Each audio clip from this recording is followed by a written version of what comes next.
బాలబడి యూనివర్సిటీ మంచి భవిష్యత్తు కోసం తెలుగు విద్యార్థులు ఇష్టపడే యూనివర్సిటీ. కాల్ 9059052378 9059052379.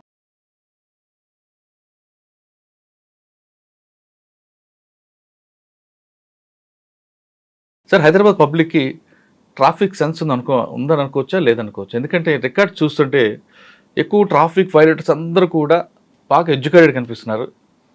చిన్న చిన్న రిక్షా పుల్లర్స్ అందరూ కూడా ట్రాఫిక్ నిబంధనలు పాటిస్తున్నారు.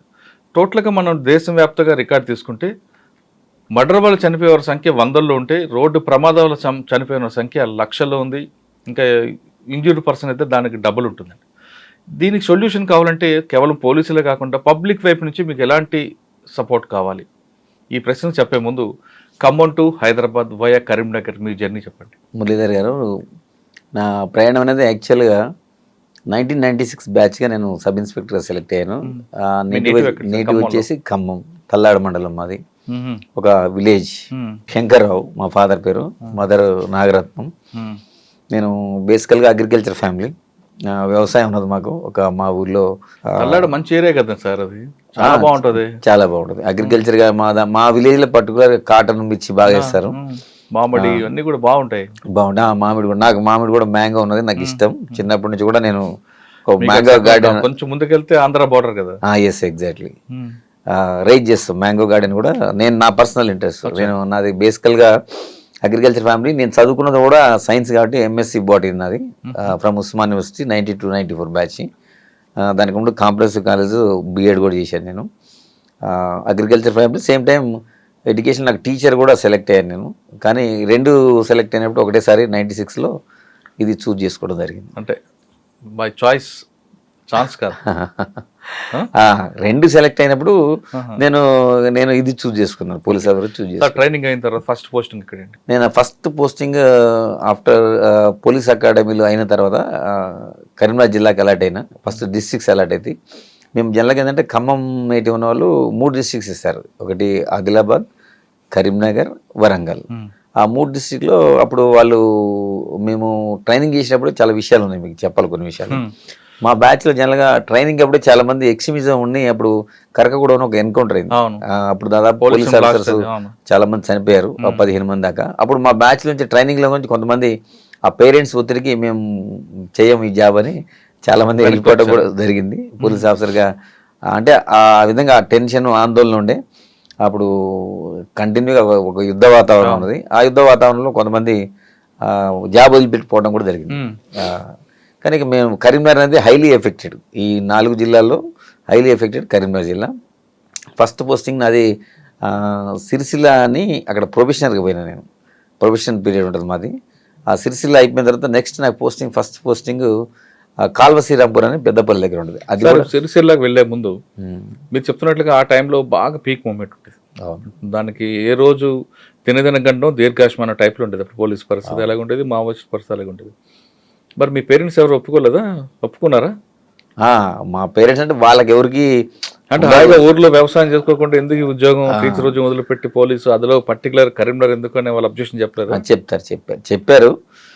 కానీ నాకు ఆ టైంలో చేయాలని ఉన్నది, ఇంట్రెస్ట్ కాబట్టి వాళ్ళని కన్విన్స్ చేయడం జరిగింది. అంటే పోలీసులు చూసి నేర్చుకున్నారా, లేదంటే ఎవరైనా పోలీస్ మీకు రోల్ మోడల్గా ఉన్నారా? అంటే మనం సాధారణంగా మనం చూస్తుంటాం. అంటే నెక్స్ట్ ఒకటి ఫస్ట్ మిలిటరీ, నెక్స్ట్ పోలీస్. అంటే సొసైటీకి మనం ఏదైనా సర్వీస్ చేయదలుచుకుంటే నిజంగా అప్పటికప్పుడు ఇమీడియట్ రిజల్ట్స్ వచ్చేది పోలీస్. అంటే నేను నమ్ముతా. ఎందుకంటే మనం ఎవరికైనా సహాయం చేయాలంటే, పూర్ పీపుల్కి కానీ సొసైటీలో సర్వ్ చేయాలంటే మనకి పోలీస్ డిపార్ట్మెంట్ డైరెక్ట్గా అందరికీ విజిబుల్ ఉంటుంది. మిగతా డిపార్ట్మెంట్ అది మనం it will take lot of time. కానీ మనం పోలీసులో ఏంటంటే ఎవరికైనా హెల్ప్ చేయదలుచుకుంటే మనం రియల్ ఎవరైతే విక్టిమ్స్ ఉన్నారో వాళ్ళకి ఇమీడియట్గా మనం జస్టిస్ చేసే అవకాశం పోలీసులో ఉంటుంది. నేను నమ్ముతున్నా. ఎగ్జాక్ట్లీ అది జరుగుతుంది కూడా. It's real. అందుకు పోలీసులు మీరు రైట్ సార్. సిరిసిల్ల మీకు ఏమో దొరికిందండి ఫస్ట్ ఛాలెంజ్ మీకు? సిరిసిల్ల అంటే ప్రొబేషన్ పీరియడ్. మేము అక్కడ బొమ్మలో జనశక్తి మూవ్మెంట్ బాగుంటుండే. అక్కడ మావోయిస్ట్ 2 మిక్స్ ఉంటాయి అక్కడ. ఒకటి బొమ్మలోనే నాకు ఒకటి సిరిసిల్లలో ఒకటి ఆ లోకల్లో వచ్చి ఒక అతను అడ్వకేట్ ఉంటాడు. ఆయన వచ్చి ఒక జనశక్తి మిలిటెంట్ వచ్చి లోకల్లో ఫైర్ చేసిపోయాడు. చేతిపోతే అతను హాస్పిటల్ షిఫ్ట్ చేసేది, చనిపోవడం జరిగింది. అంటే మేము కూడా మూవ్మెంట్ ఏంటంటే అప్పుడు మేము వెపన్ కంపల్సరీ క్యారీ చేయాల్సిందే. తర్వాత మేము ఎప్పుడు కూడా 24 hours అలర్ట్గా ఉండాలి. ఈవెన్ దో మనం బయట రోడ్డు మీద వెళ్ళేటప్పుడు కూడా మనం అందరిని కూడా అబ్జర్వేషన్ ప్రాపర్గా ఉండాలి.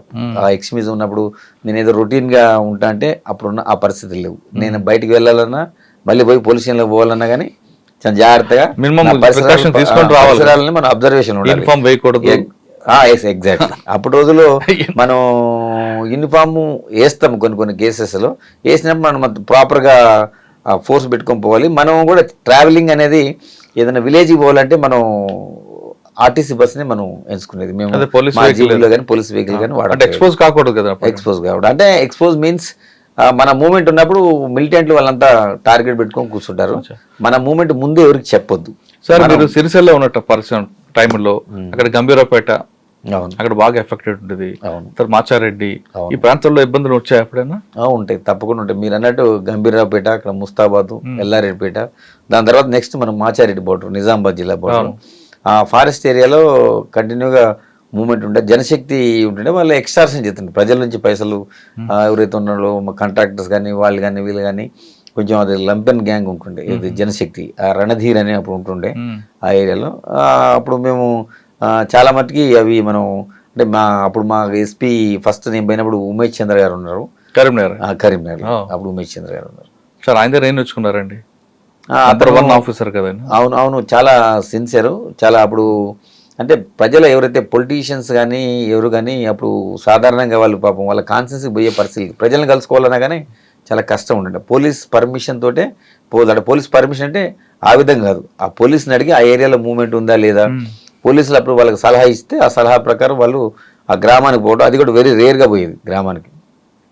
ఎందుకంటే అప్పుడు అటాక్ అయ్యేది, పొలిటీషియన్స్ మీద బాగా ఒత్తిడి ఉండేది, వాళ్ళు స్వేచ్ఛగా పోయి ప్రజలకు కలిసే పరిస్థితి లేకుండా. సార్ దగ్గర ఏం నేర్చుకున్నారంటే ఫస్ట్ ఎస్పీ మీకు ఆయనే కదా? అవునవును, అతను చాలా టైగర్ ఆయన. Yes, exactly. అతను మా ఎస్పీ గారు అందరూ కూడా మేము కొత్తలో పోయినప్పుడు అందరూ బ్రీఫింగ్ ఇచ్చారు, చాలా మంచిగా ఇంటరాక్ట్ అయ్యారు, అందరూ కూడా చాలా చాలా మంచిగా అడ్వైజెస్ చేశారు. ఎందుకంటే ఇక్కడ ఈ జిల్లాలో మనం చేయాలంటే ఉద్యోగం ప్రజలతో సత్సంబంధాలు ఏర్పరచుకోవాలి మనం. ఎందుకంటే ప్రజలతో మనం రిలేషన్ వాళ్ళతో ప్రజలతో మంచిగా ఉన్నప్పుడు ప్రజలు వాళ్ళు మనల్ని ఓన్ చేసుకుంటారు. ఏంటంటే ఇప్పుడు వాళ్ళ కింద ఎక్స్ట్రీమిస్ట్ ఏంటంటే కొంత వాళ్ళు సహాయం చేసినట్టు చేసి ప్రజలకి అందులో లంపెన్ ఉండేది, ఎక్స్ట్రాక్షన్ చేసేది, అవి చేసేది. మనం అట్లా ఉండొద్దు, ప్రజలకి మనం ఎప్పుడు హెల్ప్ఫుల్గా ఉంటే ప్రజలు మనకి ఇన్ఫర్మేషన్ ఇస్తారు. ప్రజలతో మమేకం కావాలి, ప్రజలకు మనం సహాయం చేయాలి. ఏదైతే మన డ్యూటీ ఉన్నాయో విధులు ఉన్నాయో ఎవరిని కూడా ప్రజల్ని ఇబ్బంది పెట్టకుండా చేస్తే మనం ఆటోమేటిక్గా మనం ఆ ఎక్స్ట్రీమిజంని ఎరాడికేట్ చేసే అవకాశం ఉంటుందని మాకు సలహా ఇవ్వడం జరిగింది ఉమేష్ చంద్ర గారు. సార్ సిరిసిల్ల నుండి సిరిసిల్ల మీకు ఎవరు సీఏ ఎవరండి అప్పుడు? సిరిసిల్ల అప్పుడు నాకు ఫస్ట్ నేను రామయ్య గారు అని ఉంటుండే, తర్వాత నాగేశ్వరరావు అని ఉంటుండే, ఇద్దరు ఉంటుండే. అప్పుడు వేములవాడ సిరిసిల్ల ఒక సబ్ డివిజన్ అది. వాళ్ళిద్దరు కూడా ఇప్పుడు ప్రజెంట్ లేరు, రిటైర్ అయిపోయారు. సిరిసిల్ల తర్వాత అండి? సిరిసిల్ల తర్వాత నేను కాల్వ శ్రీరాంపూర్ అని పెద్దపల్లి దగ్గర first, it is my first posting.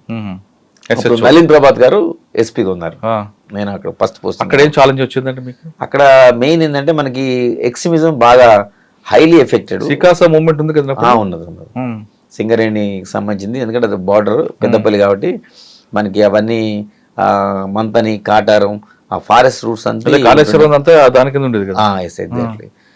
మనకి అంత సింగరేణి అంతా బొగ్గలు అందులో పనిచేసేవాళ్ళు. తర్వాత మేమేంటంటే మా ఎస్పీ గారు అప్పుడు నలిన్ ప్రభాత్ సార్ అని ఆయన కూడా ఏంటంటే మెడికల్ క్యాంప్స్ కండక్ట్ చేసేది. నేను అన్నప్పుడు చాలా పెద్ద క్యాంప్, మెడికల్ క్యాంపు కండక్ట్ చేయించారు. అంటే మారుమూల అది గ్రామం కాబట్టి అది పేరుకి మండల హెడ్ క్వార్టర్ అది కాల్వశ్రీరాంపూర్. అప్పుడు నేను ఫస్ట్ SHO నేను.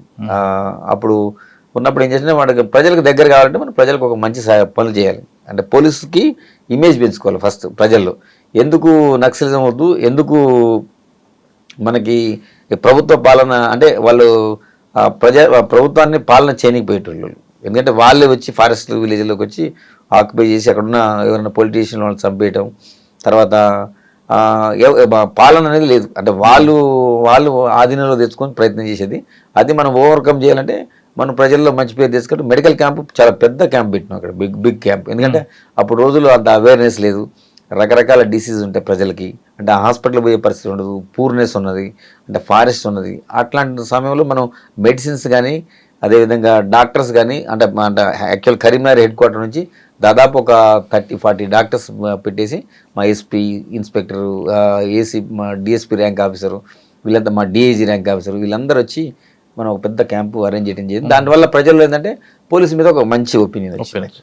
సార్ మీరు ఖమ్మం జిల్లా తల్లాడ మంచి వ్యవసాయం కుటుంబం చుట్టూ బాగుంటుంది. అక్కడ నుండి మీరు సిరిసిల్ల నుంచి అటు వెళ్ళారు. ఒక కంప్లీట్ డ్రై ఏరియా అది, అంతా అన్నలు ఆడావిడ కనిపిస్తుంది. ఆ వాతావరణం అలవాటు చేసుకోవడానికి ఎన్ని రోజులు పట్టింది మీకు?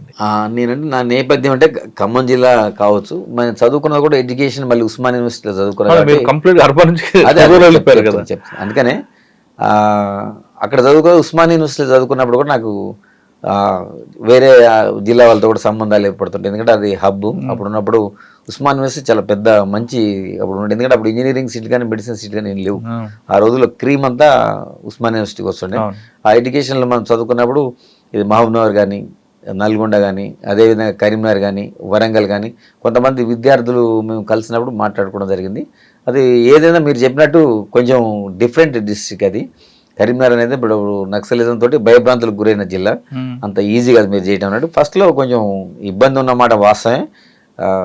కానీ దాన్ని మీకు ఇల్లు కూడా దిగేవారు కదండి ఆ ఊర్లో? అవునవును, మాకు అందుకనే ఇల్లు ఇవ్వరు. వాస్తవం మీరు చెప్పింది. క్వార్టర్స్ ఉన్నాయి అప్పుడు. ఎందుకంటే మా ప్రిన్సెస్ లోపల ఆ క్వార్టర్స్ ఉంటాయి. ఆ క్వార్టర్స్ లోనే మేము ఉండాలి. బయటకు విలేజ్కి పోవాలంటే కూడా బాగుండేవి కావండి అప్పట్లో. అవునవును, ఎప్పుడు పడిపోతాయా ఎప్పుడు కూలిపోతాయని ఉన్నాయి. అయితే మాకు కాళశ్రీరాంపూర్లో కట్టినప్పుడు క్వార్టర్స్ పర్వాలేదు. మీరు అన్నట్టు కొన్ని ప్లేసెస్ ఉన్నాయి. కానీ ఇది గవర్నమెంట్ అప్పుడు ఇనిషియేషన్ తీసుకొని నక్సలిజం ఉంది కాబట్టి అవుట్స్కట్స్లో అంటే మా పోలీస్ స్టేషన్ చుట్టూ ఏమి ఇల్లు ఉండవు.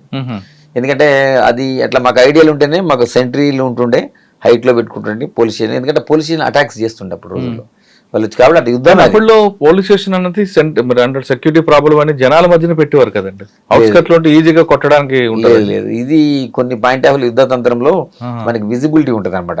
మీరు అన్నట్టు ఇళ్ల మధ్యలో ఉంటే ఏంటంటే ఆ మిలిటెంట్ వచ్చి ఆ లోపల నుంచి వచ్చి ఆ గ్రెనేడ్ వేసేసింది అనుకోండి, మనకి తెలియదు లాస్ట్.